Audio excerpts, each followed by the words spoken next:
Welcome to a new episode of our weekly series on COVID-19 Science in Context. I'm Stephen, and joining me today is Professor Stephen Riley.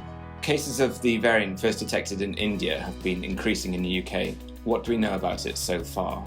We know that there were a large number of importation events just prior to kind of travel being restricted between the two countries, and it's generated lots of clusters and clusters of different sizes, and it does look like in some places it's replacing the old variant, the B.1.1.7. That's what we know. What we don't yet know is exactly kind of how much more transmissible it might be.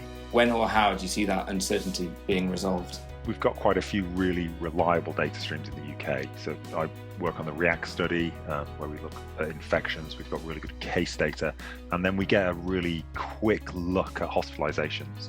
You know, across those three in the next 2 to 3 weeks, we're going to get a really clear signal of how we expect cases and hospitalizations to progress. Do you think it is possible to contain this variant with vaccination, or could other measures be needed? I'm not sure that in the traditional sense we will contain it. It looks like it is replacing the previous strain, and at the moment we're not going for a COVID-0 policy in the UK.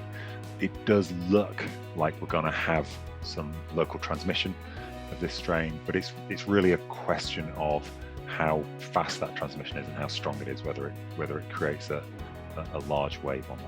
The latest REACT study showed that cases had fallen in England since the end of March. What can we expect as restrictions are relaxed? As a few people have commented in the last few days, it's a race between vaccination and transmission, vaccination and the virus. This new variant, the 617, gives the advantage back a little bit to the virus, I think most people would suspect. So I would expect infections to go up in the next round of REACT, but I've thought that before and been wrong, and that's why we do this study. Great, thanks for your time. You're welcome.